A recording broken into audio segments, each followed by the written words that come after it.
شبكة الإذاعات الإقليمية من القاهرة.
شبكة الإذاعات الإقليمية من القاهرة. أعزائي المستمعين، أهلا بكم ولقاء جديد ومسؤوله 90 مليون كل يوم ثلاث من الساعة 2 لحد الساعة 4. احنا مع بعض دايما ومسؤوله 90 مليون كل يوم ثلاث، وبنناقش موضوعات كتير. النهارده 26/7/2016 21 شوال 1437 هجريا.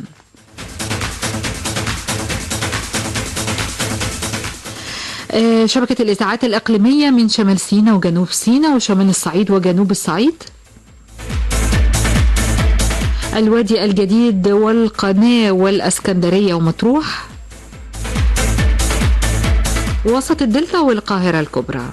اسكندرانية اسماعيلية سواحلية وبحري ولاد مصر، البورسعيدية سويسة ومرسى مطروح دول ولاد مصر، دمياط منصورة شمال سينا جنوب سينا بيشرفوا مصر، أسوان والأقصر وحلايب ومعالم سياحية كتير، وسوهاج أسيوط والمنيا النية صافية وفي قلوبهم خير، واللي في بلده من قلبه يستاهل كل التقدير، كل مكان فيها محليها مخليها جنة على الأرض، ناسها العشرية الصبحية ما بتضحك لما تشوف بعض، وشوش وكأنك تعرفها اما تشوفها فيها سمر مصر.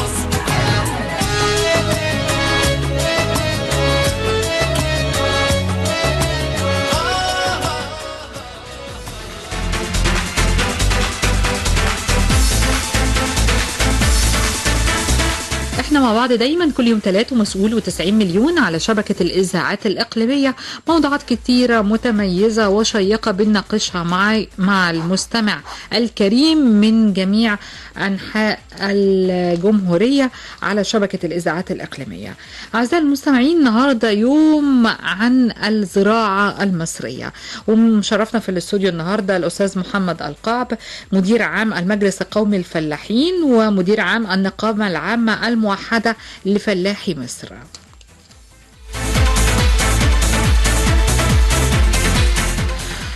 احنا مع بعض تليفوناتنا 239 23 7 11 و 239 21 4 37 وصفحتنا على الفيسبوك ثلاثاء شبكة الإذاعات الإقليمية.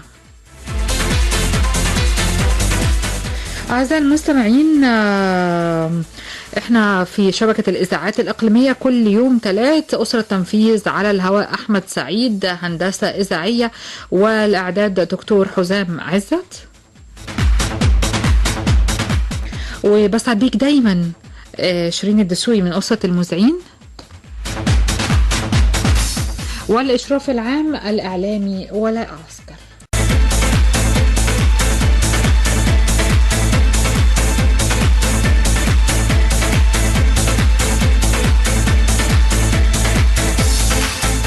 احنا مع بعض ومسؤول و90 مليون على شبكة الإذاعات الإقليمية. أعزائي المستمعين، فترة الضم الموحدة على شبكة الإذاعات الإقليمية من الآن حتى الساعة 4. ومنورنا في الاستوديو أستاذ محمد القعب، مدير عام المجلس القومي للفلاحين ومدير عام النقابة العامة الموحدة لفلاحي مصر. أهلا بيك. أهلا بك. نورتنا. ربنا يخليك يا احنا تليفوناتنا 239 23 7 11 و 239 21 4 37 وصفحتنا على الفيسبوك ثلاثاء شبكة الإذاعات الإقليمية. هل الفلاح المصري بخير ولا بعافية؟ أمانة. طيب. وانت جاي بالزي الرسمي بتاع الفلاح المصري يعني. أنا أقول لحضرتك أولا أنا يشرفني إن أنا أول مرة أدخل أعرق مبنى إذاعة في الشرق الأوسط. الله يخليك. وفي إفريقيا وفي آسيا كمان، من إذاعات العالم كانت لسه من هذا المكان المحترم. الله يخليك، شكرا. واتقال منه أول مرة سنة 36 أو 34 تقريبا. أيوة هنا القاهرة. هنا القاهرة. فأنا ده يسعدني إن أنا يعني أكون في استديو مع حضرتك. الله يخليك، شكرا. نورتني يا أستاذ محمد. أنت مذيعة متألقة وإحنا عارفين عنك ده كله. تسلم يا فندم. ده نمرة واحد. نمرة اتنين، أقدم شكري لكل العاملين في الإذاعة من عند الباب من تحت لغاية الميكروفون اللي أنا قاعد قدامه. نورتنا. الفلاح المصري. هنعمل عملية إيه؟ حصر تاريخي سريع كده.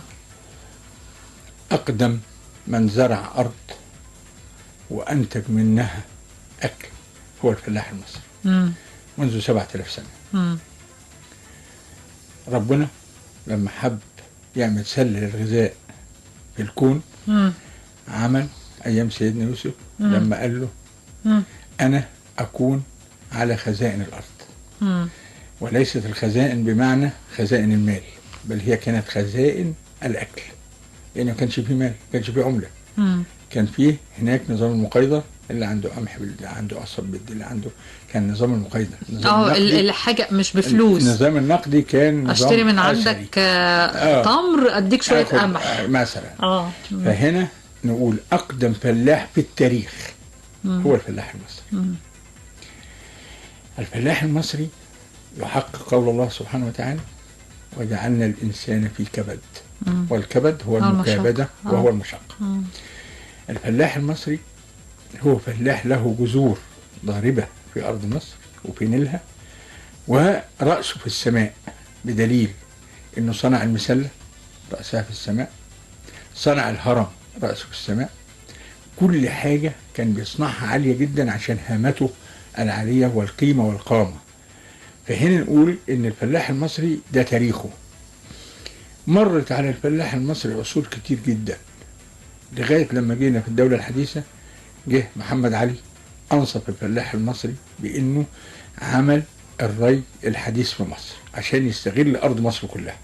وأنشأ زي ما بنقول كده القناطر، اللي هي قناطر إسنا، قناطر أسيوط، قناطر الخيرية في الدلتا، وهكذا عمل الكباري وعمل الترع والفرعيات، إلا إنه عشان يستغل أرض مصر كلها في الزراعة.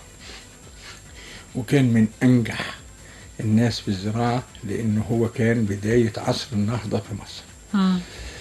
طبعا مصر عانت حروب والمماليك واللي قبل المماليك، وإلى أن جاء هذا الرجل محمد علي الأمي، كان لا يقرأ ولا يكتب، وكان عسكري جاي مع الحملات، إلا أنه تمكن من حكم مصر.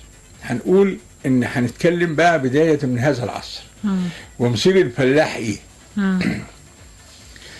جت ثورة 52 بعد الملك فاروق، وعملت أحسن قرارات في تاريخ الفلاح المصري، اللي هي قانون الإصلاح الزراعي وتحديد الملكية ب100 فدان. على فكرة أنا جدي كان إقطاعي، بس أنا شخصيا من يوم ما طلعت على الدنيا وأنا بقول فعلا عبد الناصر الفلاح المصري. بهذا القرار، إنه برغم إنه جه على ناس بطلب بدون دمغة، وكانت الدمغة ربع جنيه، وقال الفلاح يكتب طلب بدون دمغة وياخد 5 أفدنة وبيت. كلام جميل. والفلاح كان أزهى عصوره في من سنة 61 وانت ماشية كده لغاية لما جينا للعصور بقى اللي هي بعد عبد الناصر. أنشأ بنك التسليف الزراعي. البنك ده كان بيشتغل على الفلاح أو بيعطي الفلاح قروض أحسن من بنك اللي هو موجود في أوروبا دلوقتي، اسمه أفتكر اسمه دلوقتي، اللي هو الدعم الفلاح. ربو بنك. فمشينا كويس، والفلاح بدأ يحس إن له ظهر من القيادة السياسية. وأول ما الفلاح يبقى له ظهر من القيادة السياسية صدقيني ينتج وهو مطمئن. كان واحد يروح يخطب بنت فلاح يقوم يقول له طيب أنا على القطن هجهز لك، أنا على الرز هجهز لك، عشان الموسم، لأن كان فيه قيادة سياسية حامية كلمته. فنيجي تدهورت هذه العلاقة ما بين القيادة السياسية والفلاح. جه عصر السادات عمل قرار في منتهى الجمال اللي في الدنيا، انه قال الارض لمن يزرعها. الارض لمن يزرعها هم 3 كلمات، اضافوا الى الرقعة الزراعية 2 مليون فدان. من غير لا نصلح، كل الناس صلحت الارض والجبال اتعمرت. جينا بعد كده في عهد البائد، هو عهد حسني مبارك. بأمانة أنا يعني لا أتجنى، بل تدهورت علاقة الفلاح بالسلطة وتدهورت معها حالة الفلاح للأسباب الآتية. حبوا يعملوا حاجة كده للخطف، فقال لك إيه؟ تحرير التجارة. طيب شكرا، التجارة لازم تتحرر، عرض وطلب. تحرير الصناعة، عملوا مصانع والعاشر و6 أكتوبر ورجال الأعمال، وتغول رأس المال على السلطة. وهنا جه خد قرار مشؤوم، هو تحرير الزراعة. الزراعة في العالم لم تتحرر. ليه؟ لأن لابد من تدخل الدولة لحماية المزارع. لو خدنا مثل بالزراعة في أوروبا، مين اللي بيدعمها؟ مش الدول الأوروبية، بيدعمها أمريكا، لأنها بتاخد المنتج توديه عندها. دولة بحجم أمريكا بتدعم المزارع الأوروبي عشان تحافظ على المنتج اللي بيروح لها تصديرا. هنا لما سابوا الفلاح بالظبط حالته زي طفل أمه فطمته وسابته في الشارع، مش فطمته بقى وبطاطسايه، لا مش عارف شويه تاخد بالها منه لا، فطمته وايد ورجله في الشارع. ايه اللي حصل في تحرير الزراعه؟ جات الاسمده ولعت نار، واصبح في سعرين للاسمده في مصر، سعر حكومه وسعر سوق سود. التقاوي كنا بناخدها من وزارة الزراعة ومن مكان مضمون، ومكان اعرف اقضيه، يعني حتى لو اداني زراعة وتقاوي وحشة اعرف اروح اشتكيه لانه موظف. ساب لي التقاوي سداح مداح، غش التقاوي حدثي ولا حرج. عندنا الإدارة المركزية لإنتاج التقاوي والبذور فيها راجل محترم جدا جدا جدا، وحاليا بيشتغل باقصى ما يمكن، بس النهارده يقول لك ما عنديش ميزانيات. ما تحرير بقى، مفيش ميزانيه لوزاره الزراعه. هنا غلت يد وزاره الزراعه عن انها تقدم الخدمات الى الفلاحين. وزاره الزراعه دورها وزاره انتاج ووزاره خدمات ووزاره تسويق. شالوا التسويق وشالوا الخدمات، وأصبحت وزارة الزراعة دورها إشرافي. ولله الحمد وزارة الزراعة النهاردة ما فيهاش في الجمعيات التعاونية الزراعية إلا موظف واحد. كان بيبقى 25-30 مشرف حوض، النهاردة بقى في واحد اسمه مدير جمعية. مدير الجمعية قاعد يعمل محاضر ليل نهار، المباني مهنته المحاضر. وخلى دور وزارة الزراعة من الإشراف على الفلاحين. يبقى هنا تدهورت حالة الفلاح المصري. ناهيك عن التسويق، أصبح عرضة الفلاح المصري إلى الكلاب السعرانة من التجار. ياخد المحصول منه بسعر متدني عشان هيلحقه، هيديله فلوسه عشان التزاماته، ما عشان الزرعه ما تبص منه مثلا. هنا بقى لما تردت الخدمات من وزاره الزراعه، التقاوي غير مضمونه ومغشوشه، المبيدات والاسمده ده موضوع لا مؤاخذه. انا عايز اقول لك على حاجه. انا كنت مسافر امبارح، انا ادي لك مثل بسيط يعني. فصديقي قال لي يلا نتغدى. قلت له يا عم انا مش هاكل ايه، مش هاكل لحوم، انا اكل اي سندوتشات. فقال لي لا يا اخي الناس هنا مضمونين في الطريق وكده.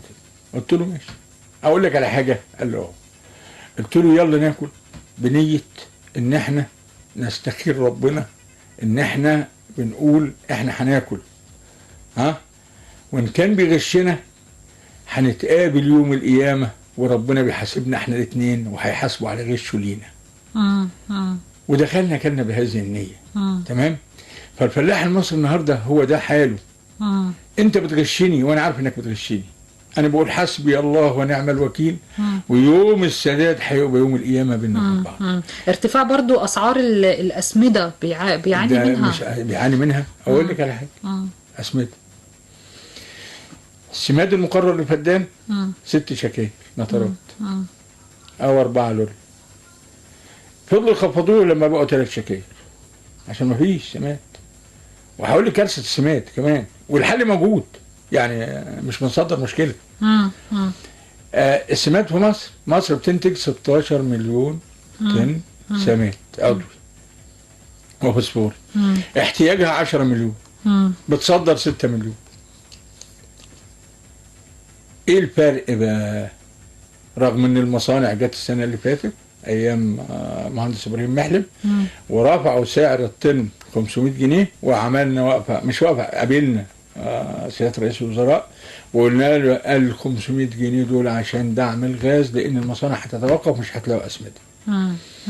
تحملنا وقلنا للفلاحين 100 جنيه، ووعدنا السيد رئيس التوقيت وقال اوعدكم ان مفيش سوق سودا للاسمده. تاني يوم بقت الشكاره ب 100 جنيه، وبقى سوق السودا ألعن، وبقت ب 150 كان في سوق السودا، بقت ب 180 190. طيب اي دوله في العالم عندها منتج له سعرين، سعر حكومي وسعر سوق سودا، المنظومه فاسده وفي حراميه. طب ده يرجع لايه بقى؟ عدم السيطره ولا يرجع لايه؟ دم الفلاح توزع بين 3 وزارات. الاول الفلاح كان قبلته الدقي، خدت بالك، على وزاره الزراعه.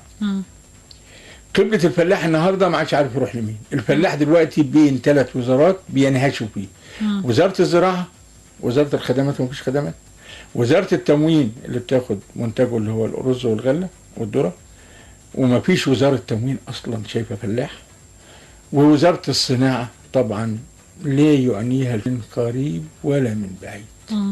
ولذلك النهارده لما جه الدور الرقابي الجامد على منظومه توريد القمح، تعال اسمعي الفساد اللي شغال. وللاسف الشديد وزير التموين امبارح برنامج من احد برامج التوك شو، وبيقول لا ده احنا ظابطين العمليه، وخد المذيع هناك طبعا، والمذيع عمال يسال في اسئله لا هو عارفها ولا الوزير نفسه عارف يجاوب عليها. احنا بنقول لهم يا اخوانا احنا الفلاحين احنا المشكله واحنا الحل. خلونا نقول معاكم ايه المشكله وحلها ازاي. يعني منظومه القمح دي تحرير سعر العيش، والشعب المصري، وانا بقولها لك وسامعني كامل دلوقتي، كل اللي بيسمعوني خارجين من الشغل دلوقتي وفاتحين الراديو وتعاملين على الموبايل، انا بقول لهم ان الشعب المصري مهيأ لتحرير سعر الخبز، لان الخبز متوفر حاليا، الا ان منظومه القمح عشان فيها فلوس فاسده. فاحنا بنقول وادي الدعم ده بيدعم الرغيف بربع، 5 رغيفه عند الدوله، وحضرتك ليك 5 رغيفه، واخويا اللي قاعد في الاستوديو جنب ده له 5 رغيفه، والعامل اللي تحت له 5 رغيفه. طب ال5 رغيفه دول بيعملوا ايه؟ ربع في اليوم. يعني انا ليا عند الدوله ما في الشهر، تمام كده؟ انا عيلتي مكونه من 5 افراد العائلات المصريه معظمها، باخد 230 او 240 دعم خبز بس. طب ما اخده في ايدي وانا هاعمل الخبز في بيتي، ووسائل بقى اللي انت لسه بتوع الحلويات. مش كل الناس بيفكروا كده. ما انا جاي لك انا، ما احنا لا انا ساعات اروح مثلا دكان بقاله عندنا اسمه شباك في الارياف، مش كل علبتين تونه وبتاع، هشتري من الموجود. اما دخلت مثلا تشتري حاجات كتيره مش كده، فالناس عايزه تشوف حاجه قدامها تعملها. انما هقعد رجل ورا ورجل قدام لا. واحنا عندنا رئيس يملك من الجراءه انه يعمل المنظومه دي. اما الوزراء كلام بيني وبينك يعني، لا كده مش بيني وبينك على فكره. الموضوع على الملأ اهو الموضوع. ان الساده الوزراء في وادي والسيد الرئيس في وادي. اللهم الا عايزين ما نظلمش حاجه. السيد وزير الكهرباء ده راجل ننحني له نرفع القبعه. السيد وزير التموين في منظومه الخبز فقط. اما نقاط الخبز ويروح يبيع لي مستحضرات جايه تجميل مكانها، لا مفيش كده في كده. طبعا نزيل يعني لما لا فين، لا لما يحط البامبرز. طب لما يحط البامبرز في نقاط الخبز مثلا في احتياج للاسر. بص يا ست الكل، نقاط خبز لا ونبص نلاقي الشركات المتقدمه للاسف الشديد وصناعه بير سلم وكلام فارغ موجود في نقاط الخبز. ده كلام مش عايزين. احنا بعد ثورتين وان سكتنا نبقى غلطانين، وان اتكلمنا لابد ان ننصف صاحب الحق. طبعا هتبقى حضرتك النهارده مثلا على سبيل المثال وزير الصناعه والتجاره ايه دخله في القمح؟ ايوه عشان هو بتاع التجاره. طب بتاع التجاره اللي في جابت قمح وفيروس الفونا ولا اسمه ايه، وايه الدوخه اللي احنا فيها دي ليه؟ السيد الوزير امبارح بيقول احنا استهلاكنا 15 مليون طن قمح. بتستورد كام يا سياده الوزير؟ بستورد 5. طيب ما احنا بننتج 9. انت بتخزن كام يا سياده الوزير؟ 4.5. انا رقم يا عم لله. طيب ناخد فاصل ونرجع نكمل معنا على موجاتنا. قلبي حبك ملا قلبي يا بولا ساوي يا بولا ساوي طاقية فلاح وبتحبك فلاحة مصرية حبك ملا قلبي يا بولا ساوي طاقية يا بولا ساوي طاقية فلاح وبتحبك فلاحة مصرية حنقرب المشوار والفرحة تملى الدار حنقرب المشوار والفرحة تملى الدار هالطبلة والمزمار في ليلة وردية هالطبلة والمزمار ليلة وردية فلاح وبتحبك فلاحة مصرية حبك ملا قلبي يا بولا ساوي طاقية يا بولا طاقية فلاح وبتحبك فلاحة مصرية حنروح لساقتني ويا رعيتني ونسقي زرع حنروح لساقتني ونسقي زرعتني ونغني غنوتني في الرايحة والجاي ونغني غنوتني في الرايحة والجاي فلاح وبتحبك فلاحة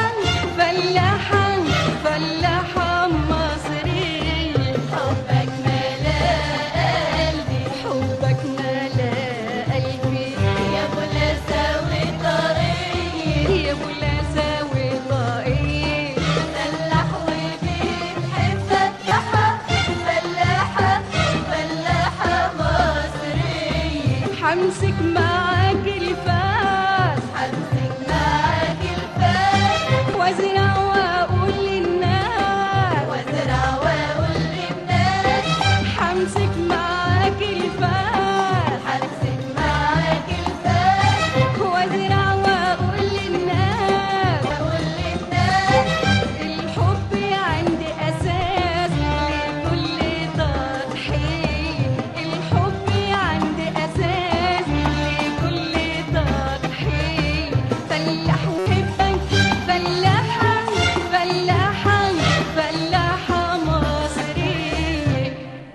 لسه مكملين مع بعض فترتنا مسؤول و90 مليون على شبكة الإذاعات الإقليمية، وفترتنا ممتدة حتى الساعة 4. تليفوناتنا 239 23 7 11 و 239 21 4 37، وصفحتنا على الفيسبوك ثلاثاء شبكة الإذاعات الإقليمية. منورنا في الاستوديو أستاذ محمد القعب، مجلس قومي الفلاحين ومدير عام النقابة العامة لفلاحي مصر. سؤالي بقى ليكم أعزائي المستمعين، كيف يمكن تحسين أوضاع الفلاح المصري؟ ده آرائكم، عايزين تشاركوني، يا إما تبعتوا لي على ثلاثاء شبكة الإذاعات الإقليمية، يا إما تتصلوا بيا على 239 23 7 11 أو 239 21 4 37. محمد طبعا، وطبعا حضرتك يعني المجلس القومي الفلاحين والنقابة العامة الموحدة الفلاحين طبعا عندها قدرة فظيعة ان هي تجمع الآراء وتوصل الفكر للمسؤولين في كل مكان حتى يحتذى به. تمام. طيب نرجع تاني لايه وضع الفلاح المصري اللي احنا بنناقشه في الفتره الاولى في فترتنا فتره مسؤول 90 مليون، وبعدين نرجع. هل بيعاني الفلاح المصري من عدم توافر الرعاية الصحية له؟ لا شك. الفلاح المصري هو اللي شغال في المية والمية ملوثة وشغال بإيده فبتنتقل له كل الأمراض. بس في منظومة التأمين الصحي ابتدت الله يستره. السيد رئيس الجمهورية في يد الفلاح صدر قرارين جمهوريين من أهم قرارات. القرار الأول هو التأمين الصحي على الفلاح، والفلاح بيدفع 10 جنيه في الشهر ويحق له دخول كل مستشفيات مصر. طلعت بطاقة تأمينية، هتطلع له بطاقة تأمينية. وطبعا في حاجة كمان في البطاقة هكلمك فيها دلوقتي، إنجاز. هم اشتغلوا على 350,000 لأن عدد الفلاحين كتير، بس احنا بنقول هذا غير كافي، ان احنا لابد ان احنا نسرع في نشر هذه المظلة في ربع مصر، وده قرار جميل جدا من السيد الرئيس. القرار الثاني هو معاش للفلاح. كنا بنتناقش معاهم اخوانا في وزارة الزراعة، احنا عايزين نخلي سن المعاش يبدأ من 55، لأن المهن المرهقة هي مهنة الفلاح. فالفلاح بعد سن 55 او عامل الزراعه لا ينتج، ما يقدرش يروح يشتغل. فاحنا عايزين نخفض السن ل 55، وان المعاش 500 جنيه اللي هم بيشتغلوا عليه دلوقتي كويس مش وحش، يبدا ب 500 جنيه الفلاح ممكن يدبر حياته رغم الغلا ورغم انما الفلاح حقيقه ما هوش صاحب شكوى.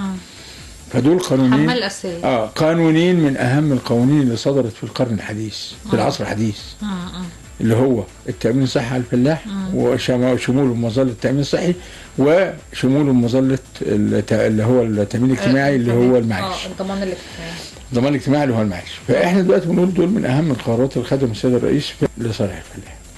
النهارده الفلاح في بارقة امل، ده بيسهل مأمورية نقل منتجات الفلاح للمدن او لاماكن الاستهلاك، جميل جدا. في دلوقتي منافذ بتتفتح، قوات مسلحه، منافذ بتاعت التموين، كلها بتاخد الخضار والفاكهه من الفلاحين، ما هو الوحيد المنتج. فهنا نقدر نقول ان المساله بدات تتضح خيوطها بان يبقى في سياسه زراعيه في مصر. فعلا ده كلام مبشر وكلام هياخد وقت، ونقول الفلاحين سامعين دلوقتي هيقول الحاج محمد عايش في القاهره ومش حاسس بينا، الا ان انا حاسس بيهم فعلا، واقول ان القادم احسن. والنهارده مثلا الخضار والفاكهه شغالين والاسعار بقت تبقى كويسه. النهارده عاملين زي قميص عثمان. ايه قميص عثمان؟ تشديه من ورا يسلح من قدام، تشديه من قدام يسلح من ورا. طيب هنرفع اسعار الخضار والفاكهه للفلاح عشان يعيش، يصرخ الموظفين. نخفض الاسعار، يصرخ الفلاحين. اذا احنا عايزين حاجه اسمها نعمل كنترول ما بين الاثنين، يتناسب مع دخل الموظف ويتناسب مع عيشه كريمه للفلاح. مين بقى لاقط الفيلم ده؟ مين لاقط الكوكتيل ده؟ مين لاقط التورته دي؟ تاجر والتاجر الوسيط. تاجر الجمله وتاجر التجزئه. ارحموا عباد ربنا يا تجار الجمله وتجار التجزئه. النهارده مثلا بتيجي منتج زي الخوخ مثلا في الدق بسعر، وفي السيده زينب بسعر. ده دليل ايه؟ فرق كبير جدا. يعني فرق بالتلاتة كتير. طيب يقول لك لا سكان الدقي طبقه مميزه، ده ما اصبح سكان الدقي كلهم زي حالاتي، يعني الناس غلابه يعني. خدت بالك؟ لا والنبي سكان الزمالك او التجمع الخامس، يا عم انت ما تفرنطش الشعب المصري على مزاجك. على ما يبقى السلعه في متناول الكل ياخدها. خدت بالك؟ فهنا التاجر هو ملتهم. صح. ملتهم. تاجر الجمله وتاجر التجزئه. ملتهمين رزق الاثنين. الاثنين يعني خدت بالك؟ الرز الابيض كان فيه مشكله في رمضان، مشكله مفتعله. من مين؟ خزنوا الرز من الفلاح ب 1650 جنيه وعايزين يبيعوا للدوله ب 4000 جنيه شقيه من غير ضرب. ابيض الكيلو ب 8 جنيه، طب ليه؟ طب ما تاخدوا ب 1600 جنيه شعير، يعني لازم تبيعوا كبيرك تبيعوا ب 3 جنيه. ليه ده؟ وهو هتاكل فلوس بلا مؤاخذه يعني. في عندنا في مصر حاجه اسمها سعر زي الكلب المسعور بالظبط. خدت بالك؟ فاحنا بنقول رحماكم يا تجار بالشعب المنتج والمستهلك، انتوا الوسيط. فارحموا الناس. هنا شبكه الطرق تخلي الفلاح ممكن يبيع منتجه مباشر للمنتج للمستهلك. زي زمان انا كبير عنك بكتير. انا شفت هنا كان بيت جدي هنا في الدقي ابو والدتي، كنت بشوف الفلاحين ماشيين لا مؤاخذه بالحمير وشايلين الفاكهه. كنت بشوف بتاع العيش جايب العيش المفقع والعيش الطري وده له حته وده له حته. خدت بال حضرتك؟ بس احنا بنقول يا فلاح انت كويس ابعد عن الحاجات اللي بتضر مهرمنه والحاجات دي عشان ده شعب نتقي الله فيه. وانت يا مستهلك بدل ما تروح تجيب من الكشك اللي عمال مزوق لك الحدوته دي كلها، بص على المنتج نفسه عشان تاكل حاجه نظيفه. فهنا نقدر ايه نكمل المعادله. فهنا الفلاح يستريح والموظف يستريح. فاحنا بنقول السيد الرئيس ربنا يديله الصحه يا رب. انا اولا احب النفاق ويمكن انت تعرفيني كويس يا مدام شيرين. انا مش من نوع المنافق، يعني ان انا انافق رئيس الجمهوريه او انافق اي حد، الا ان السيد الرئيس فعلا يحنو على الشعب المصري كله بكل طبقاته وبكل فئاته. الفلاح متخيلين ان الرئيس مسؤول عنهم. لا والله، كل يوم كلام. انا النهارده رئيس مجلس الوزراء في وزاره الزراعه. يعني هو المفروض الوزير يروح له، لا هو رايح وزاره الزراعه. ملفات هتتشرح له، التكليفات دي كلها تكليفات رئيس الجمهوريه. فاحنا بنقول للفلاحين فيش يعني عشان تدور تقعد تقول ايام زمان. بلاش نقعد نقارن بين ايام زمان ودلوقتي. لان انا لو حبيت بقى نقارن انا وانت يا سي الفلاح، ايام زمان كان البيت فيه 10 رجاله بجلابيه واحده اللي بيروح مناسبه بيلبسها. النهارده البيوت مش سايقه على الجلابيب. زمان كان اللي يشيل ازازه حاجه ساعه، بلاش نقول عشان الاعلان، تقابلك واحده بالصوت مين عندكم عيان في البيت بجد. النهارده الحاجه الساعه والكنز ومش عارف ايه محطوط في الثلاجه. انت يا سي الفلاح، يا سي الفلاح، انت النهارده بنيت خليت السيراميك. مين يقول ان اعمل دورة الماء والمطبخ احسن من اوضه النوم؟ ما انت يا سي الفلاح برضه خدت سياسه غلط. انت الفلاح متطلبات برضه الحياه. ماشي، شوف يا ست الكل، خلينا ناس منطقيين. انا اللي خليني ادور على مش عارف بانيو شكله ايه مش عارف شوزي ومش عارف ايه الكلام اللي احنا مش عارفين له معنى ده. طب ما فلاح ما تعمل يا عم، احنا كنا برضه بس مفيش حد بيعمل جاكوزي في بيته اللي هم طب اقسم لك بالله العظيم في الفلاحين جاكوزي. في جاكوزي عارفه؟ طب لا ما شاء الله. طب بتشتكوا مفيش وضع فلاح بقى يا جماعه، ده وضع الموظف المصري والمذيع المصري. نقول ايه بقى كمان؟ انت يا سي الفلاح خدت نمط حياه استهلاكي. انت كنت منتج. زمان كان الفلاح اللي يروح يجيب عيش من الطابونه، كان اسمها الطابونه، يتعاير. ده هو بيخبز في بيته. طيب نقول ايه بقى؟ طب الست الفلاحه نسيت الخبيث.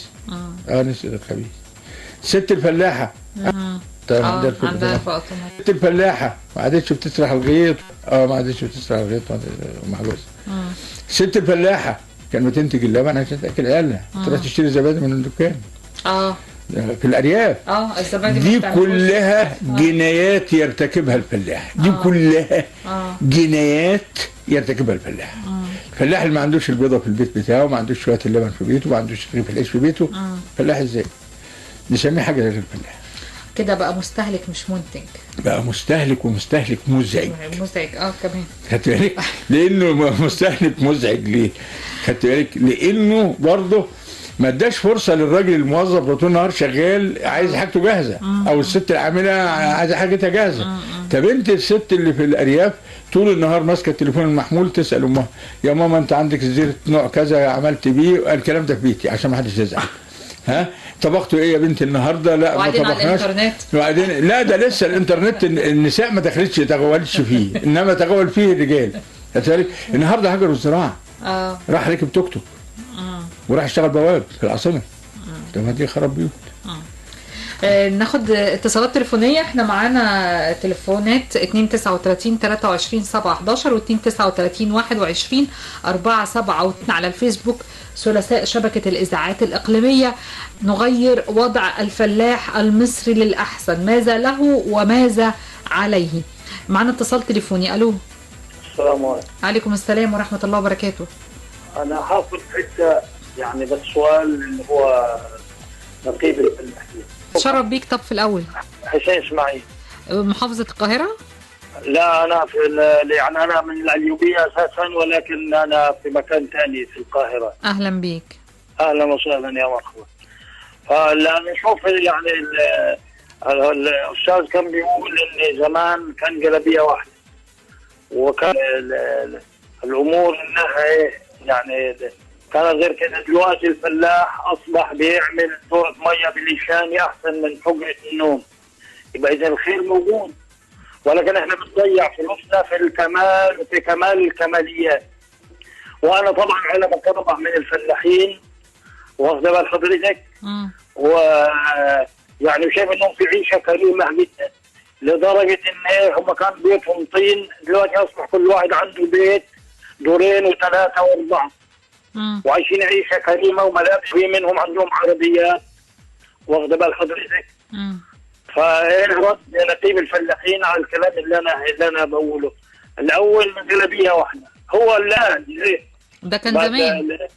ما هو زمان ايوه، يبقى دلوقتي احسن ولا زمان أحسن؟ الوضع انت بتتكلم على الوضع، لا احنا بنتكلم من طريقه تانية يا حاج حسين، يا استاذ حسين. اتفضل ان شاء الله. بنتكلم ان الفلاح احنا تعودنا عليه، الفلاح المصري هو المنتج، يعني هو ماشي منتج وبيتعب وكل حاجه. الاستاذ محمد بيقول دلوقتي حتى السيده ما بتنزلش الغيط مع جوزها، ما بتنتجش حتى الزبادي بتعملوش، ما حدش بيحبس في البيت. الفلاحين نفسهم معاملتهم مع بعض معاملات مش كويسه، يبقى من اين ياتي الخير؟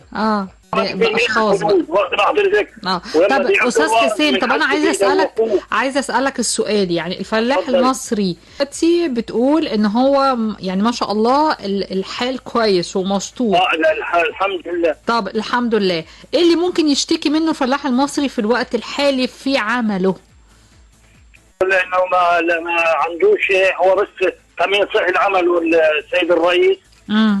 وده طبعا خطوه ممتازه جدا. موضوع المعاشات هم عاوزين ايه اكثر من كده؟ طيب خلاص الحمد لله فيها. طيب الحمد لله. لما حصل الرئيس مبارك ارض عوضهم على اراضي ثانيه، ففي منهم ناس فضلوا يدعروا في الملاك، ما رضوش ياخذوا الارض اللي الثانيه، وهم يستغلوا الملاك. يبقى الفدان بيقول كذا في محافظة، يعني الوضع الحالي للفلاح المصري جيد كويس ممتاز. لا انا بقول يعني انه كويس بالنسبه ممتاز. هو يعني هو اللي بيسعى هو بيشتغل بيلاقي، اللي بيسعى وبيشتغل بيلاقي. الله ينور عليك، شكرا يا استاذ حسين. لكن هو السماء ما بتمطرش لا ذهب ولا فضه. طبعا شكرا يا استاذ حسين، شكرا مشاركتك معانا. يعني الحال ميسور. لا ما هياش. بص عشان نكون منصفين، انا فلاح وعايش في ريف. الى حد ما ان الفلاح النهارده فلاح عامل اليوميه 80 100 جنيه كويس. يعني لو قلنا هيشتغل في الشهر 20 يوم 15 يوم ب 1500 جنيه يعني برضو يستروه. الفلاح في ارضه النهارده الفلاحين بتشتكي من قله ميه، طبعا ده وضع طبيعي. ان احنا لما جالي الرز فلاحين مصر كلها في بحري راحوا زرعوا الرز. طب هتجيب لك ميه منين؟ ما لازم تبور الارض. طيب ما احنا ما عندناش بقى الكنترول على ليه بقى انا عندي 10 فدادين ازرعهم كلهم الرز ليه؟ لا مؤاخذه يعني. فهنا في سلوكيات عند الفلاحين هي اللي جعلتهم يتضرروا، بالذات المنتجين اللي هم عندهم ارض. الحاجه الثانيه، طب ما غير نمط الزراعه. يقول لي بحري ما فيهوش. لا يا حبيبي، لا بحري فيه. النهارده ري التنقيط لابد ان اجلا او عاجلا هتحول للري الحديث، لان الري الحديث بيوفر ميه بيوفر عماله ويطلع منتج كويس. سيبك بقى من انك تدور مكنه وتقعد تشرب جوزه جنبها هدالك وهي عماله تدي في غيطان الناس وانت ما انتش داري. لا، ده كل الفيلم ده يبطل. لابد من الزراعه الحديثه. واحنا بنطالب البنك، كنا في اجتماع مع بنك التنميه والتنميه الزراعي انه يدي لنا قروض عينيه للفلاحين متمثله في الري الحديث وتبقى اقساط على 10 سنين. هيوفر لنا 10 مليار متر مكعب ميه نزرع على 4 مليون فدان اللي قال عليهم الرئيس. اذا كان عندنا الرغبه احنا كفلاحين. انما الفلاح متعود كل حاجه تروح لغايه عنده، ما عادش الكلام ده. لازم نسعى كلنا ونعمل دور، نفعل دور الجمعيات التعاونيه الزراعيه، لانها هي التشكيل الوحيد الامن لغايه دلوقتي الفلاح. احنا كنقابات ومجالس كلنا نقابات مستقله ملناش صوت لان اعضائنا قليلين. حتى الدوله نفسها احنا مقدمين دلوقتي لمجلس الشعب مشروع النقابه العامه الموحده للفلاحين اللي هي تبقى نقابه مهنيه. أيوة. على اساس انها تبقى هي صوت الفلاح وهي الرعايه الاجتماعيه للفلاح وكل مناهيها. الا ان احنا بنقول لابد يكون في صحوه ضمير عند الفلاح وهو نفسه اللي يطلع. وبكلمك انا عندي نموذج ابن اختنا حاصل على ليسانس الحقوق وحيد اول واول ميسور الحال، ما فكرش يشتغل محامي. النهارده شغال على الري الحديث التنقيط وبيزرع زراعات غير نمطيه، بيزرع طماطم، بيزرع كوسه، بيزرع كنتالوب، بيزرع بسم الله ما شاء الله. ولا حاصل على ليسانس الحقوق وحيد ابوه. يعني ليه يعني ان هو ممكن يفتح مكتب، ممكن يعمل كل يفتح حاجه، مكتب ويفتح شركه ويشتغل. طيب لما نقول بقى انتوا مستنيين ايه يا شباب؟ مستنيين ايه يا ملاك الارض؟ لا زرعت رز والرز نشف. طب ما هو لازم ينشف. ما عندناش ميه تقضي الدلتا 3 مليون فدان. احنا المطلوب يتزرع في مصر 1,200,000 فقط عشان ما نصدرش ميه، لان الرز ده ميه. حاجه صدره هيبقى بيرخص على يبقى رخيص. مهما صدرته لو اتباع بدولار زي ما يقولوا. انما النهارده يا عم ازرع زراعات غير تقليديه، ازرع رز على قد اكلك، ازرع رز على قد اكل الناس بس. انما النهارده تقول لي ايه ازرع ايه؟ انت واخدني في اماكن استصلاح جديده هزرع فيها رز وقلص من المتخلص من الطوق الحديدي اللي انت حاطه في رقبتك ده.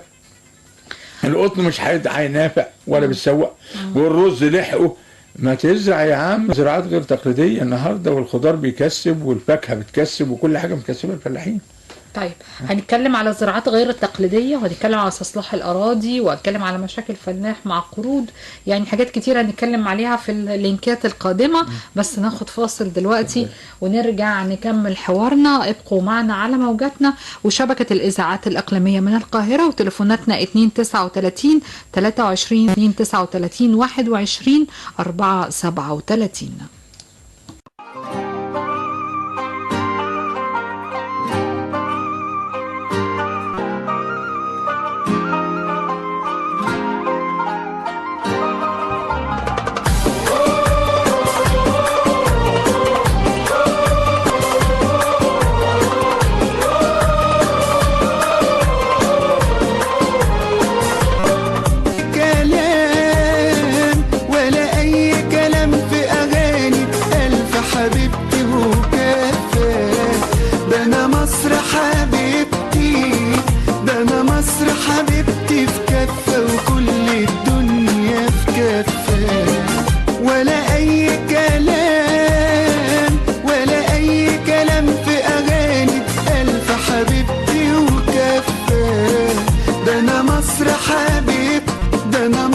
حبيبتي في كفة وكل الدنيا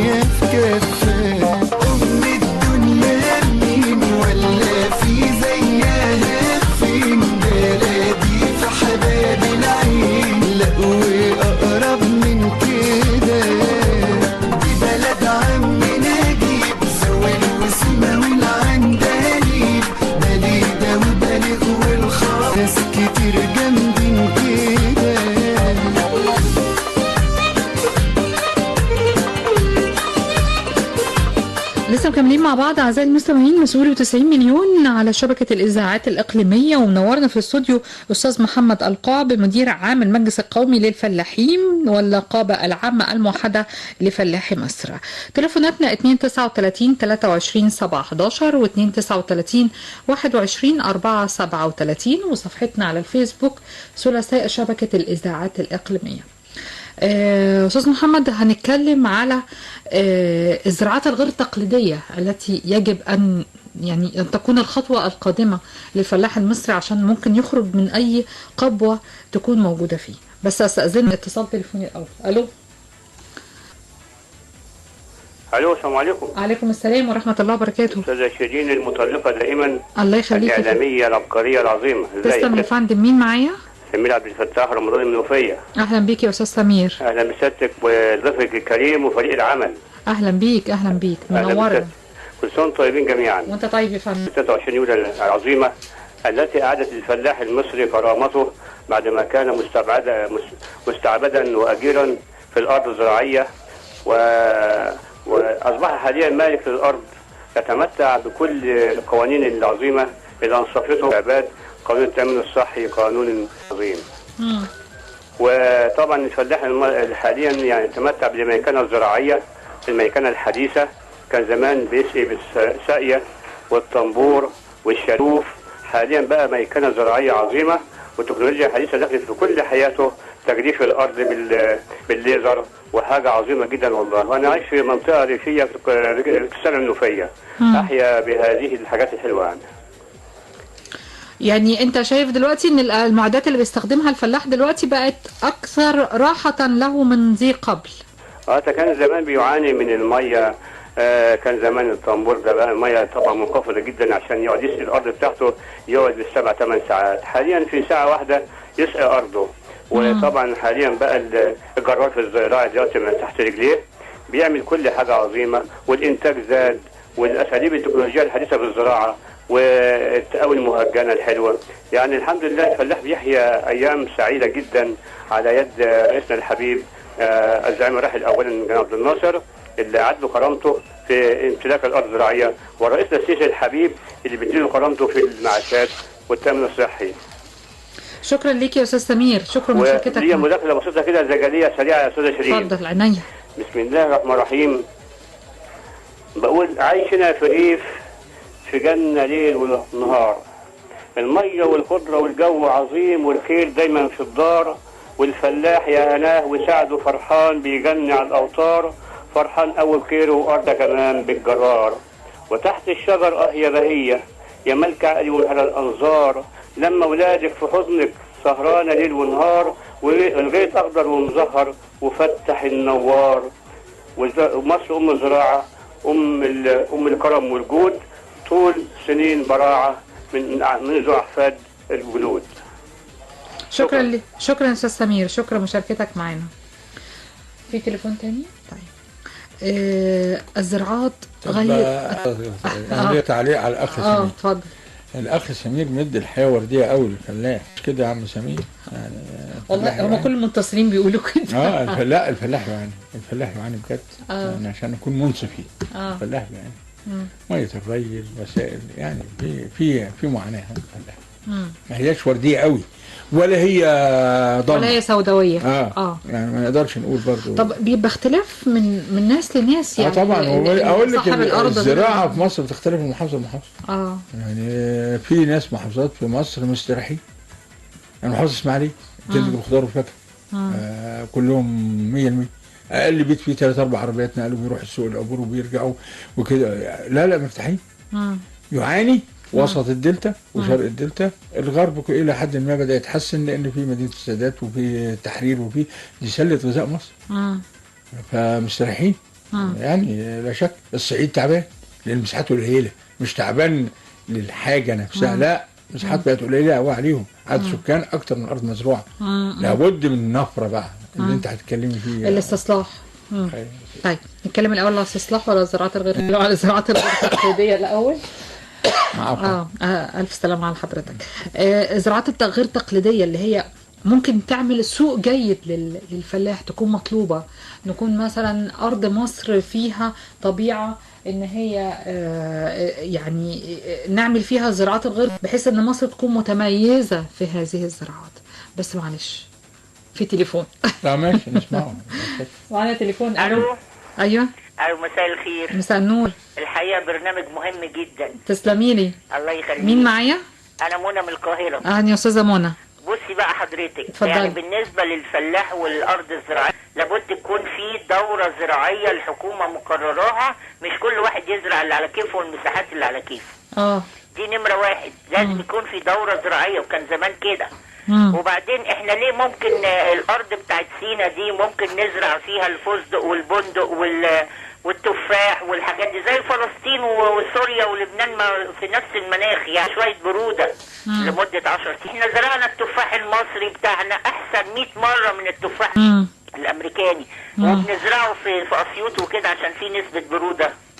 بيحتاج نسبة برودة. ليه ما نزرعش بدل الحاجات اللي بنجيبها في رمضان والكلام ده كله نزرعه عندنا؟ دي حاجة.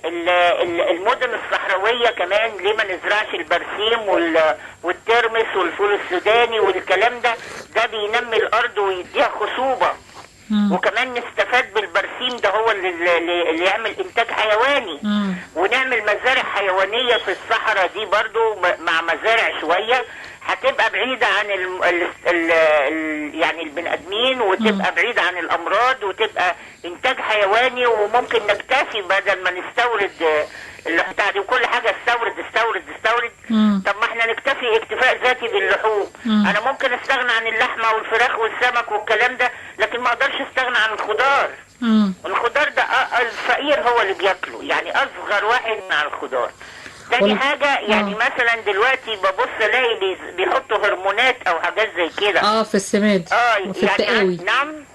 في يعني عندك القوطة الاقيها سليمة من بره وجامدة وحلوة وشكلها جميل، ومن جوه العصارة بتاعتها زي ما تكون حمضانة، لانها فيها هرمونات.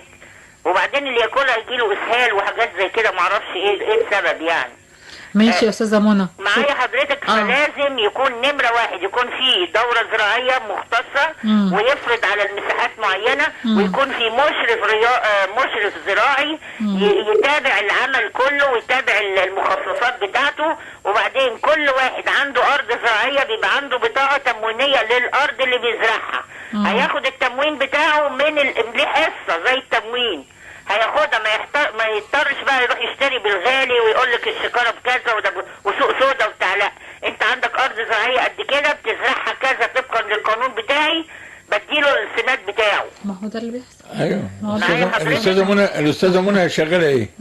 انا اصل زراعه امراض نبات. اشتغلتي حضرتك؟ لا والله ما اشتغلتش بيها. واضح ان حضرتك عندك فكره عن طبعا يعني انا دراسه بقى، يعني ده دراسه كتيره، و9 انواع من الكيمياء والمبيدات، والكيمياء مبيدات وكيمياء حيوي واحنا اول ناس كنا اتعلمنا الفيروس والفطر والكلام ده طبعا. فطبعا يعني هم للاسف يعني ان بيحطوا هرمونات وبيحطوا ده. وبعدين في نقطه بقى، التسويق وزياده الاسعار اللي بيقولوا عليها. احنا دلوقتي انا قلت المشروع ده اكتر من مره، ان انا بجيب الشباب واجيب عربيات نقل كبيره واخد من المزرعه. انا باخد الاقفاص رخيصه ب50 قرش الكيلو مثلا. باخد الاقفاص دي واجي في ميدان معين ووزعها على الصغيرين بالعربيات الصغيره. يعني كل شاب اديله عربيه تقريبا كده، اديله عربيه، واحد بيسوق وواحد بيوزع، الاثنين مع بعض.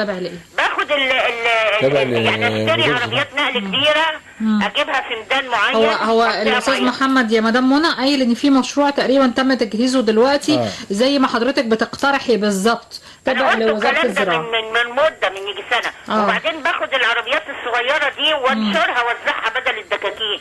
هبيع الحاجه بدل طبعا هتعمل اختلاف في الاسعار وتحجيم الاسعار الغاليه. انا شكرا يا استاذ منى ومشاركتك معانا وارائك فعلا مهمه جدا. في تليفون تاني. الو.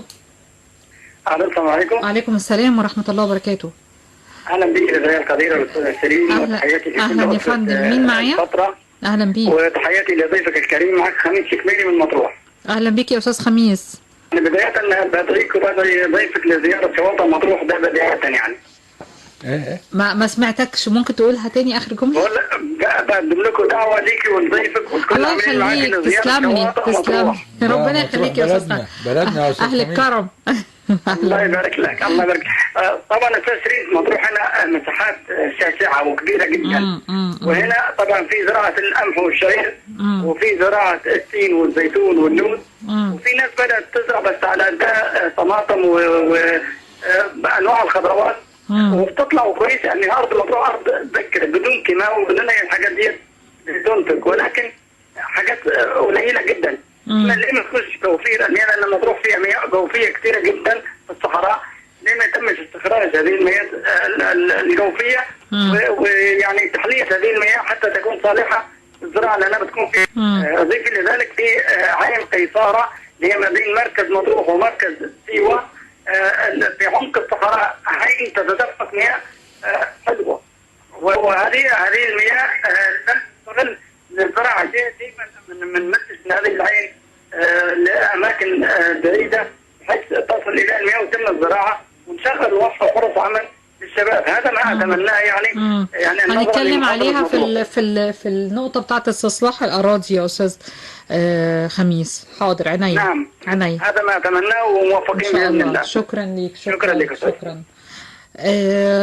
انا طبعا فرحانه بالتفاعل اللي موجود، وكل واحد بيقول الافكار. استاذه منى يعني قالت ليه ما يكونش في دوره زراعيه ملزمه، يعني زي جدول. ايوه، يعني انت مثلا قاعد في شمال الصعيد هتزرع النهارده كذا ومش عارفه ايه. هو بس المعوقات الدوره الزراعيه ان الحيازات تفتتت. ايام ما كانت حيازات كبيره والحائزين كل واحد 5 أبدنة فاكثر، النهارده في عندنا فدان فاقل 60% من حائزين مصر، فدان فاقل. فالنهارده دوره ثلاثيه ما ينفعش، لازم يزرعوا حاجه واحده. الحاجه الثانيه التجاور، لان لابد من جار يزرع زيي. فهنا الدوره الزراعيه من المستحيلات تطبيقها في الارض القديمه. اما في الارض الحديثه ممكن نعمل دوره زراعيه، ممكن نقول عشان المساحات محافظه كذا تزرع بساتين، محافظه كذا تزرع اللي هي في الاستصلاح الجديد. الاستصلاح الجديد اللي احنا هنتكلم عنه دلوقتي. احنا كنا قطعنا كلام واحنا عايزين نتكلم عن زراعه غير نمطيه. طيب في حاجات تانية. طيب المستمعين قالوها، يعني قالت ليه بزراعه التفاح وفي المناطق الصحراويه. لا هو هي برضه الاستاذه زراعه او الست زراعيه، الا ان التفاح المصري ما زرعش في سينا بس. التفاح المصري مزروع في الصعيد ومزروع في البحيره.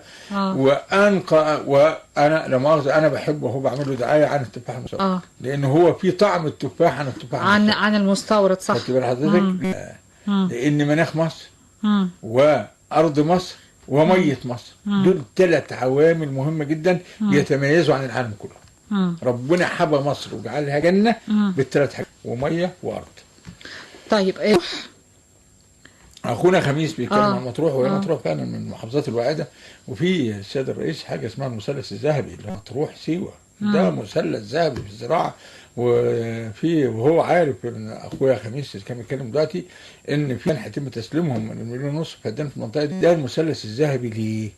لان احنا دلوقتي بنتكلم عن نهضه مصر اللي جايه.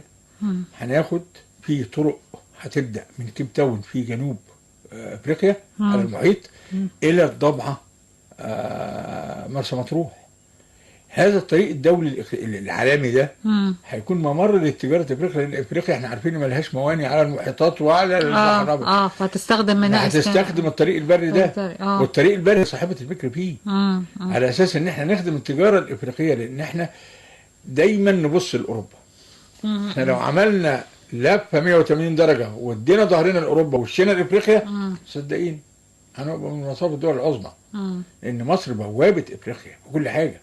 الافارقه يتمنوا المنتج المصري، الافارقه يتمنوا المهندس المصري. صدقيني افريقيا بالكامل جايه لا محاله لا محاله.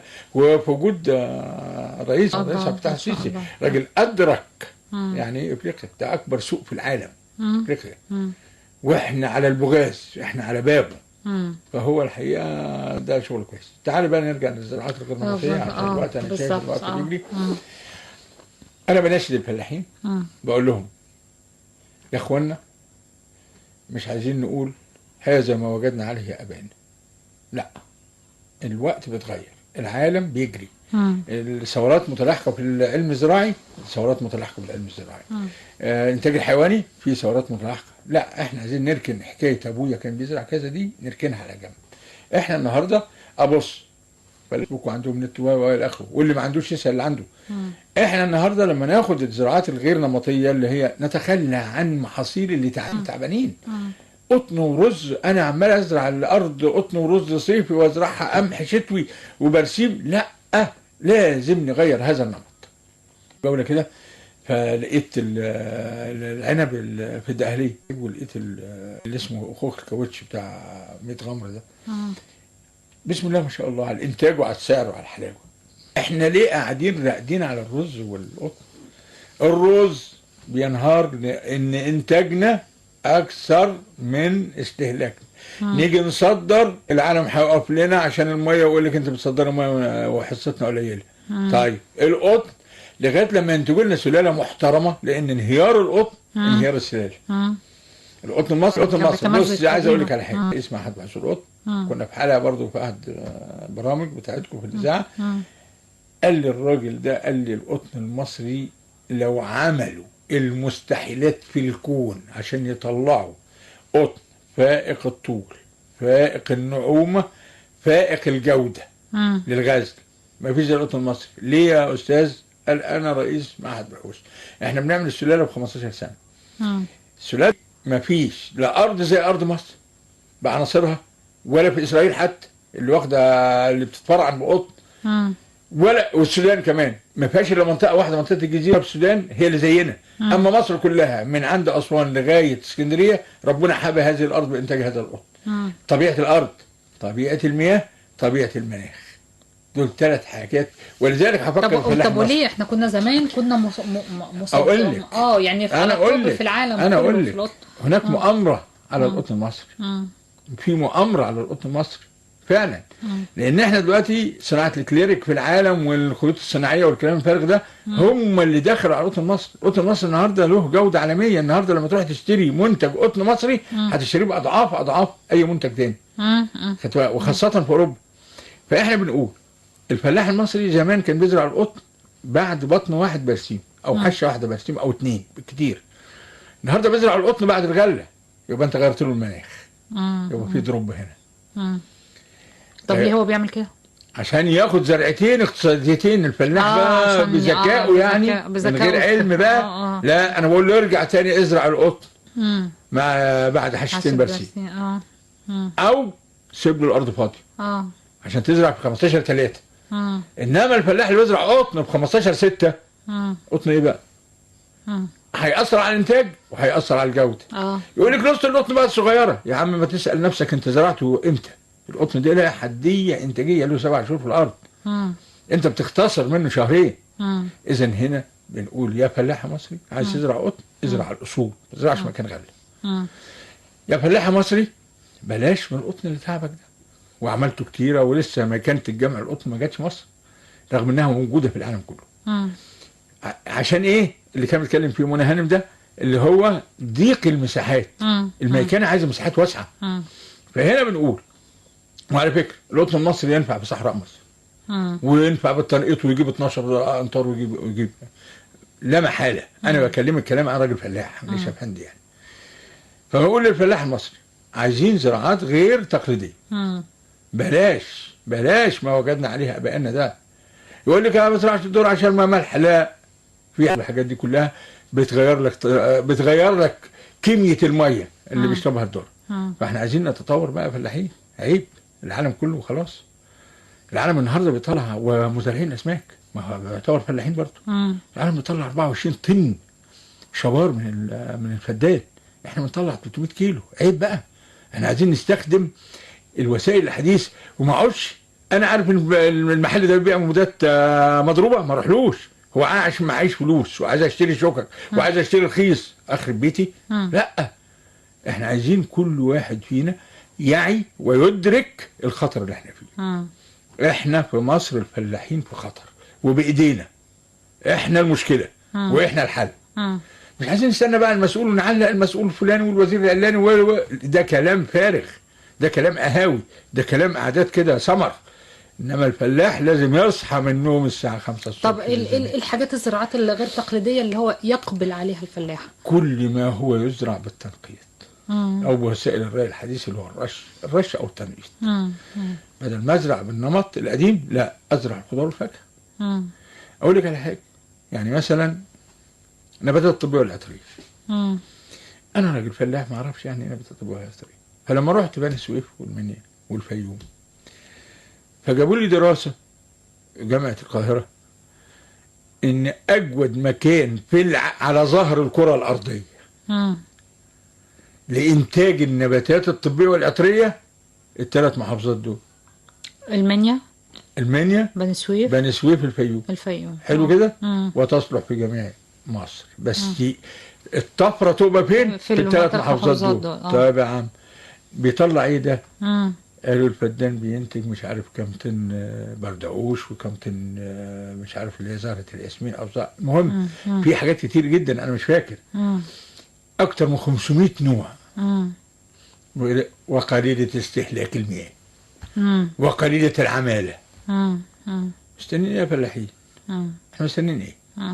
التسويق بتاعها. لا، ده العالم كله يجيبوس على ايدك ويسكن جنبك.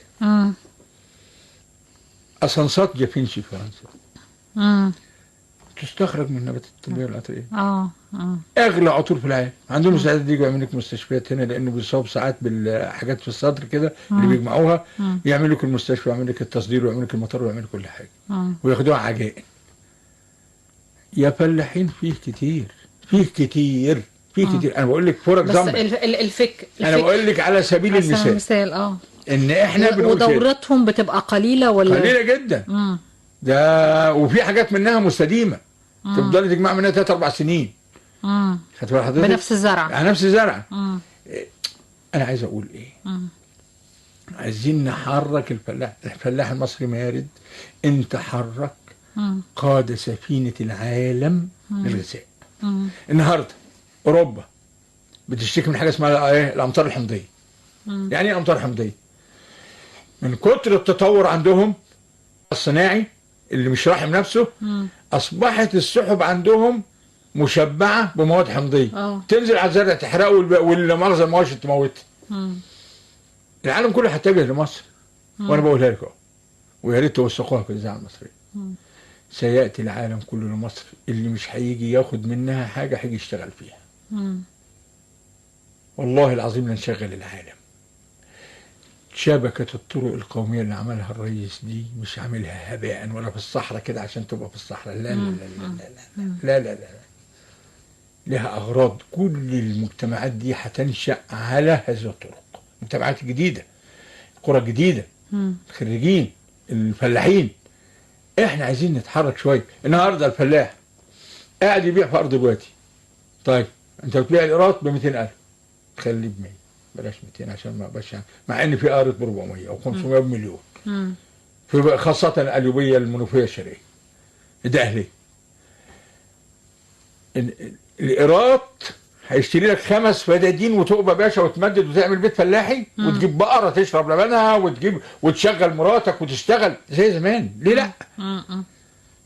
وهنا بنقول لابد من هجره الوادي الى المجتمعات الجديده. هيقول لي لا، عملها عبد الناصر اللي احنا بنتكلم عليه دلوقتي. عمل مجتمعين في مصر هم زلة الغذاء لمصر حاليا. وادي الملاك في محافظة اسماعيلية والشرقية، واسمها مديرية التحرير في البحيرة. هم زلة الغذاء النهارده اللي عملوها عبد الناصر. والناس كانت تروح الارض تخاف. انا جوز اختي رحت معاه زمان. رحت معاه زمان، قلت له يا عم ايه اللي معاه ده؟ كان ده انت قاعد في الصحراء. انت قاعد ايه الهو اللي انت قاعد فيه؟ فالنهارده لابد من نفره، والنفره ذاتيه. ما تاخدنيش الدوله. بالظبط. ابحث عن الارض فين يا فلاح، والشركات اللي بتصلح اراضي. انا واحد من اصحاب الشركات اللي بتصلح اراضي. تمام؟ صدقيني بسعر تكلفه بنديها للناس. صدقيني اقسم لك بالله العظيم من اجود اراضي مصريه. هنتكلم بقى باستفاضه على استصلاح الاراضي في الوقت القادم. ماشي. بس ناخد فاصل ونرجع نكمل حوارنا. ابقوا معنا على موجاتنا وتليفوناتنا 239 23 711 و 239 21 437. لسه مكملين مع بعض فترتنا أعزائي المستمعين، ومسؤول 90 مليون على شبكة الإذاعات الإقليمية والحديث عن الأرض الزراعية في مصر الحبيبة والفلاح المصري. ضيفنا منورنا في الاستوديو أستاذ محمد القعب، مدير عام المجلس القومي للفلاحين ومدير عام النقابة العامة الموحدة لفلاحي مصر. تليفوناتنا 239 23 7 11 و 239 21 437 وصفحتنا على الفيسبوك ثلاثاء شبكة الإذاعات الإقليمية. في ناس بعتولنا على الفيسبوك عايزين يتكلموا كتير على استصلاح الأراضي، وشباب كتير بيتكلموا عن الموضوع ده، وبيتكلموا كمان على الثروات الحيوانية عايزين نلقي الضوء عليها. أستاذ محمد معنا اتصال تليفوني ناخده الأول وبعدين نكمل حوارنا. ألو. السلام عليكم. وعليكم السلام ورحمة الله وبركاته. ازيك يا شيرين وازي حضرتك؟ ازيك يا حازم؟ ازي حضرتك؟ صح؟ الحمد لله. طيب بقالك كتير غايب عن البرنامج يا حازم، واخدك غياب. عمرك صح. ماشي. حازم من اسماعيلية؟ لا، كفر الشيخ. من كفر الشيخ، اهلا بيك. الاستاذ الفاضل اللي مع حضرتك، بس بالنسبه الارض الزراعيه عايزه الاول قبل ما يتم زراعتها تحليل التربه، على اساس ان هو الوقت الفلاح بيجي يزرع الارض، حتى بالذات الاراضي الكبيره بيكون الفلاح حضرتك بيبدا يباشر عمله في الارض الزراعيه، وفي النهايه بيلاقي ايه؟ ان الارض عايزه تحلل التربه لان بيبقى ناقصها عنصر. الحاجه الثانيه حضرتك اتكلم ان المنيا وبني سويف والفيوم تقريبا دول المحافظات الثلاثه عايزين يعني يكون فيهم زراعه المواد العطريه. بس مين اللي هيسوق حضرتك؟ ما هنا عاطي على الدوله والحكومه قبل الفلاح. النهارده انا عايز في سفارات لمصر بره فيها ممثلين هناك، خدت بال حضرتك، على ان هو يسوق الحاجه دي بره الاول، يعمل لها سوق. يعني هو الفلاح اولا يا دوبك هو بيزرع الرز والذره والكلام، ما هوش عارف يزرع المواد الطبيه والعطريه دلوقتي. الحاجه الثالثه حضرتك بالنسبه لزراعه القطن، انت عندك النهارده مشاكل في زراعه القطن. هو بيزرع الفلاح القطن، ولكن اصبح النهارده الحكومه ما بتاخدش او بتتحمل فرق ثمن اللي على اساس ان المغازل ما عادتش بتشغل القطن المصري زي ما بنسمع. طيب انا اجيب مغازل تشغل القطن المصري اولا، او اجيب قطن ينفع للمغازل المصريه. الحاجه الثانيه ان المصري ما عادش بيستهلك القطن. يعني مثلا كنا زمان نلبس حاجه اسمها البيجامه دي تتخيط عند الخياط ونلبسها، ما عادش بيستعملها. اللحاف ما عادش بيستعمله، المرتبه ما عادش بيستعملها، كل ده بيستورد. انا محتاج النهارده قرار جريء ان انا اوقف جميع الحاجات الاستيراد اللي هي البديله عن القطن، على اساس اشغل الفلاح والمنتج بتاعه استفيد بيه بدل ما استورد بالدولار. حتى بال حضرتك النهارده مهنه التنجيد دي اللي هي كانت بتتم من القطن المصري ما عادتش بتتم، على اساس ان هو كل حاجه بيستوردها. ماشي يا حازم، شكرا يا حازم، شكرا مشاركتك معنا. فعلا بقينا زي السبا القطن والمخده القطن بتاع زمان. هو القطن مش منتج عشان مرتبه، ولا منتج عشان لحاف. بس لا، عايز اقول لك على حاجه، يعني جزء لا هو قال كلام جميل جدا في تحليل التربه والحاجات دي. انا معاه ان الاراضي الصحراويه الجديده كل الشركات النهارده، يعني احنا مثلا واخدين في الاستثمار بني سويف طلب مننا حاجتين: الميه من معهد بحوث المياه والتربه من معهد البحوث الزراعيه، عشان نحدد نوع الزراعات. ده كلام جميل وكلام علمي و100% ومنطقي، عشان ما اخدش فلاح هيزرع بمزاجه، لا اقول له خد ادي الروشته اللي هتزرعها. تمام كده؟ هو كلام، النقطه دي جميل جدا. طب الشركات بتمشي على الكلام ده؟ ده اجباري وان واي. ما عندوش غير كده، مش هياخد التخصيص اصلا. الحاجه الثانيه بالنسبه لاستصلاح الاراضي، عشان شايف الوقت بيجري، احنا معانا لسه 28 دقيقه. ماشي، بس موضوع استصلاح الاراضي موضوع كبير. لانه انا احيي السيد رئيس الجمهوريه بصدور 3 قرارات جمهوريه في الاونه الاخيره دي، في الاسبوع اللي فات او اللي قبله. نمره 1 القرار الجمهوري بتحويل اراضي وضع اليد، وسميت اللجنه للاسف الشديد باسم كده شكله مش مظبوط، الاراضي المنهوبه اللي هي اراضي وضع اليد، الى مهندس ابراهيم محلب باللجنه الجديده اللي هي هتقنن اوضاع. صراحه هذه اللجنه سريعه جدا، جديه جدا. اللي رايح يسقع عرض عندها ما يروحش. اللي رايح سارع وعايز تملك ارضه بيكتب طلب مع الاحداثيات، بيدفع تحت حساب التمليك، بتطلع لجنه تعين له، خلاص بيدي له عقد 3 سنين جديده استزراع، وبعد كده بياخد منه الاقساط 10/10. يبقى دي قرار ريحنا من هيئه التعمير. القرار الثاني اللي هو حمايه الطرق الاقليميه ب2 كيلو. لابد، احنا الشعب المصري شعب لا مؤاخذه عشوائي، ما عندوش دراسه التخطيط. تروح جاي شركه جنب الطريق وزرعه مثلا على جنب الطريق. طب انا مش عايز زراعه جنب الطريق، انا عايز مشروع خدمات. تيجي شركه تبني مباني اي كلام، يبقى شكل الطريق مشوه. لا، لما عمل سياده الرئيس الفاصل 2 كيلو واداهم القوات المسلحه للمشروعات الاستثماريه. عايز تعمل يا عم الحاج تعالى، عايز تعمل حاجه سياحيه اتفضل، عايز تعمل محطه خدمه اتفضل، عايز تعمل ريست اتفضل، بس يتعمل بمواصفات عالميه. لان انت دلوقتي شبكه طرق قوميه رابطه مصر كلها ببعضها. اذا هذا القرار من انجح القرارات، حتى وان كان لي انا ارض على الطرق الصحراويه الجديده مش عايزها تاخدها الدوله لانها هتنميها احسن مني. انا مهنتي الزراعه، خليني في الزراعه، ووفر لي لجنه محلب لارض وضع اليد. ادي قرار، يبقى 2 قرار اهو. القرار الثالث والاجمل والاحلى ولا في زي كده ولم يجرؤ عهد الملك والعهد الجمهوري لغايه الاسبوع اللي فات ده انه ياخد القرار ده الا الرئيس عبد الفتاح السيسي، وهو ضم اراضي هيئه الاوقاف الى لجنه جودبليه. متاهه اسمها اراضي هيئه الاوقاف، متاهه في مصر، وعذاب فلاحين المستفيدين من اراضي هيئه الاوقاف متاهه، وهيخلصنا منها دكتور ابراهيم محلب. ليه؟ على الطبيعه انا معايا كذا عايز اشتري اتفضل. لسه قرارين نعشم من السيد الرئيس ان هو ياخدهم. نمرة 1 الاراضي المستغله بالسكه الحديد لغير الهدف الذي خصصت له، اللي هو شريط القطر والسكن والمحطات. عندهم اراضي بيأجروها لحسابهم. عندهم اماكن في مصر اتلغى منها شريط السكه الحديد. اراضي بالاف الافدنه وقيمتها غاليه جدا لانها في قلب المدن وفي قلب المراكز وهكذا. الحاجه الاخطر كمان يضمها السيد الرئيس اراضي وزاره الري مهيمنه على اراضي. طب بتعملي بيها ايه؟ عايزه تعملي عليها منشات انزعيها، وانا ببيعها اشتري، اذا جه مشروع قومي هاخدها منك بدون ثمن وهروح اشتري وهقبل هذا الشرط لان مصلحه مصر. تمام. يبقى احنا عندنا دلوقتي وما تبقى من اراضي الاصلاح الزراعي لانه بقت في دلوقتي مهاترات. فاحنا بنقول للسيد الرئيس اذا تحقق، انت حققت 3 قرارات، قرارين تانيين او 3 والله مصر يدخل لها خلال 5 سنين وهي فتره بيع اخذ المقدم بس لا يقل عن 5 تريليون جنيه. تريليون، الرقم الناس متخيله انه مفزع يعني. ها احنا حجم الدين العام 2 تريليون ونص. والله العظيم لو ان سياده الرئيس خد هذا وفضل المهندس ابراهيم محلب من راجل قومي وراجل وطني ان هذه اللجنه تدخل لمصر في مدار 5 سنين لا يقل من 3 إلى 5 تريليون جنيه. لنسد الفجوه بتاعت عجز الموازنه المصريه.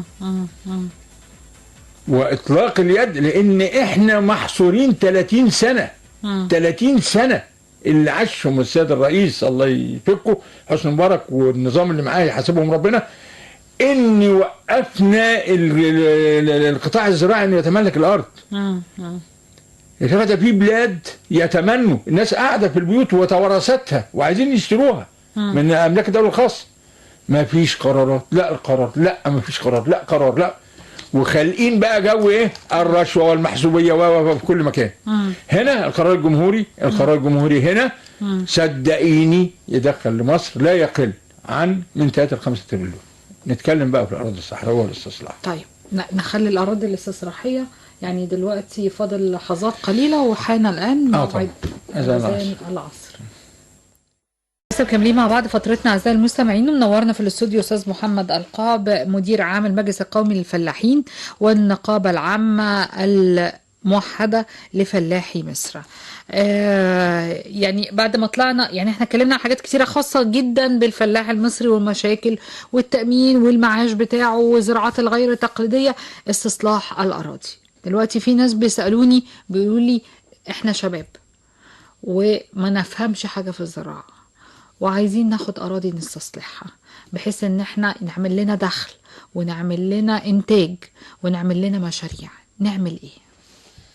شوف يا ست، ملف استصلاح الأراضي في مصر هو بعد الثورتين دول السيد الرئيس لما فكر وقال 1.5 مليون فدان كان يعني شريحة من المجتمع المصري اللي هتاخد 20% من هذه المساحات على أساس إنها تعمل شركات مساهمة على 700 فدان 750 فدان حسب كراسة الشروط ما بتقول، أو اللي سمعناه إنهم هيبقوا باكج مجموعة.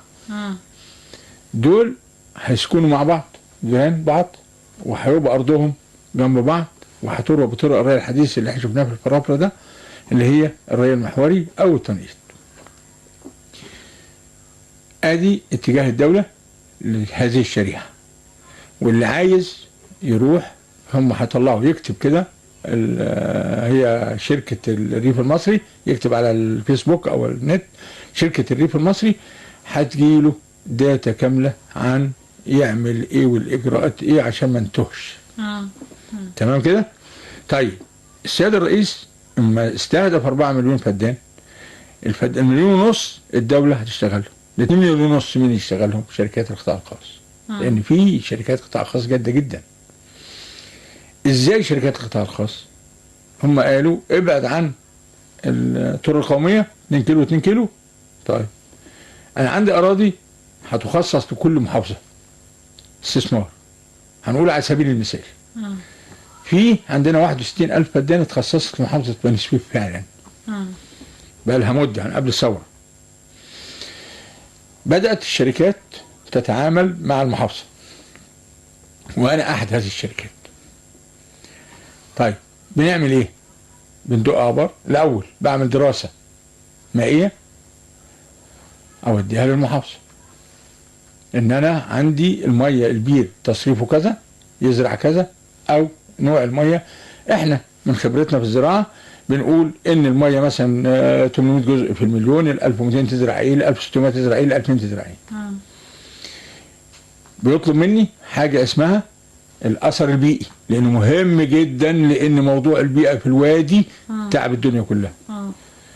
في جدول اسمه جدول ب للشركات بنملاه ونروح نتراجع مع وزاره البيئه، بقول ان انا هعمل مصنع لتدوير المخلفات الزراعيه، هعمل مصنع لإنتاج مثلا العصاير، هعمل مصنع لزيت الزيتون، هعمل مصنع وهتصرف ازاي بعد كده في المنتج في النفايات، هعمل انتاج حيواني. طب هصرف النفايات فين؟ هذبح ازاي؟ الدم ده اوديه فين؟ ده كله دراسة الأثر البيئي بعملها وبتقدم بيها للسيد المحافظ مكتب الاستثمار. بعمل حاجة تانية بيطلبها مني اللي هو اللي زي ما قالوا اخو المتصل الاخير ده، ان بعمل تحليل للتربه، نوع الزراعات ايه، ارض مصر كلها تجود بكل الزراعات، بس مش الجوده بس، انا عايز الحديه الانتاجيه، او اخد ازاي اكبر انتاج لمحصول كذا. تمام كده؟ طب معلش استاذ محمد، استاذنك تليفون بس. اتفضل. الو الو الو. ايوه السلام عليكم. وعليكم السلام ورحمه الله وبركاته. ازي حضرتك يا استاذه شيرين؟ وكل سنه وحضرتك طيبه. وانتي طيبه. مين معايا؟ انا معاكي مدام احلام عبد الله حنفي من محافظه الوادي الجديد الداخله موت. اهلا بيكي مدام احلام. اهلا بحضرتك. احنا بنشكر حضرتك على الحلقه، وبنشكر الاستاذ محمد الله يبارك فيكي. واحنا نتمنى ان هو يتحط في الاعتبار للفلاح عمليه التسويق في الاول والاخر. لان عمليه التسويق مع نمط التغيير بيبقى ضامن ان هو اذا تعب واذا كلف على الارض بتاعته هيلاقي فيه انتاج ليها. في فتره من الفترات في مركز عندنا من المراكز عمل تجربه وهو النباتات العطريه.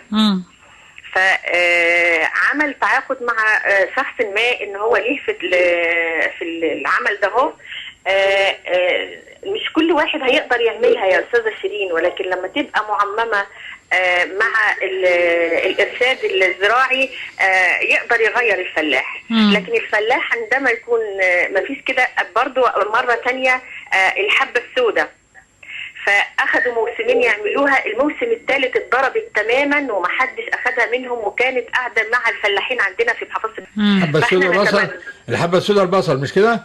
زريعه البصل يا فندم. تمام. فاحنا نتمنى ان هي بالفعل لو في تغيير من نمط الفلاح يكون في دراسه للتسويق، وخاصه احنا كمحافظات نائيه وبعيده جدا والمواصلات بتاعتها بتبقى صعبه. واحنا بنشكر الرئيس برضو على النظره بتاعت 1.5 مليون فدان، والتجارب اللي هي هتبقى فيها جميله. واحنا برضو من المحافظات اللي هي المنتجه للقمح كتير جدا، فاحنا نتمنى ان عمليه الصوامع برضو تبقى فيها نظره كبيره لينا احنا هنا برضو. شكرا يا مدام احلام. شكرا لحضرتك يا فندم. انا عايز اطمن مدام احلام وهي معانا لسه كده. يا مدام احلام، الماده 29 من الدستور احنا كده كنقابه وفي مجلس قومي للفلاحين احنا مدخلينها لمجلس الشعب لجنه الزراعه على اساس ضمان التسويق للحاصلات الزراعيه مع وجود هامش ربح يعيش به الفلاح عيشه كريمه. هذا ستتحول الى 6 قوانين للتسويق بس. الماده 29 من الدستور. فاطمئني ان داخل السنه دي ان شاء الله هذا المشروع، واطمئني جدا ان احنا كلنا عينين الفلاح انه ما يرميش محصوله ابدا، وليش حد ياخده، لازم تاخده الدوله. طيب ماشي. التسويق، موضوع التسويق هو الماده 29. وهو هيطلع منه قوانين مجلس الشعب، خلاص منتهي الموضوع. طيب نرجع تاني لاستصلاح الاراضي. استصلاح الاراضي يبقى هنا بالتوازي مع شركات القطاع العام اللي هي شغاله دلوقتي ب1.5 مليون فدان، شركات الضخمه العملاقه. احنا بنقول القطاع الخاص يقلل، يعني دائما القطاع الخاص يقلل التكلفه، لانه حريص على انه ما ينفقش كتير. يعني بيعمل الجوده والوقت والسعر، دول اللي عايزهم الرئيس. الرئيس دايما في اي مقاوله يقول لهم، حتى كان بيتكلم مع شركه سيمنز اللي هي عامله اضخم محطه كهرباء في العالم وخد منها تخفيضات رهيبه ووقت رهيب وجوده رهيبه، ان احنا عايزين جوده، عايزين وقت، عايزين سعر. هذا يحققه القطاع الخاص. الشركات دي اللي احنا داخلين ناخد استثمار، احنا 26 شركه في بني سويف. لو قسنا على كذا 27 محافظه، او هنقول في 20 محافظه لهم ظهير صحراوي، كل محافظه هتاخد لها 60 او 100 الف فدان.